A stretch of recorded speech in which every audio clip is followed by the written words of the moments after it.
తెలంగాణలో కాంగ్రెస్ పార్టీ ఇస్తున్నటువంటి 6 గ్యారంటీలు, రైతు బంధు, రుణమాఫీ, ఇందిరమ్మ ఇల్లు, రేషన్ కార్డులు ఇవన్నీ కూడా ప్రజల గుండెల్లో ఇవాళ నానుతున్నటువంటి సందర్భాలు. ఇంత చక్కటి అభివృద్ది కార్యక్రమాలు, సంక్షేమ కార్యక్రమాలు ఇస్తున్న కాంగ్రెస్ పార్టీని ప్రజలు మరొకసారి గెలిపిస్తారని చెప్పడంలో ఏమాత్రం అనుమానం లేదు. బీజేపీ నాయకులు కంటున్నట్టు పగటి కలలుగానే మిగిలిపోయే అవకాశం ఉంది. ఇక కేటీఆర్ పరిస్థితి బీజేపీని అభినందించలేక లోపట ఆనందపడుతూ ఆయనకైన ఊహాలోకంలో మాట్లాడుతూ ఉన్నాడు.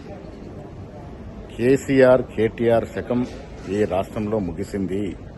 కాంగ్రెస్ పార్టీ ఇస్తున్నటువంటి సంక్షేమ అభివృద్ది ఫలాలు వచ్చే ఎన్నికల్లో కూడా మళ్లీ కాంగ్రెస్ పార్టీని అధికారంలోకి తీసుకొస్తాయి.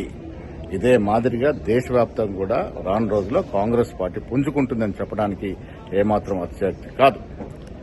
రాష్ట్రంలో ఉన్నటువంటి పరిస్థితులు, ఢిల్లీలో ఉన్నటువంటి పరిస్థితులు వేరు.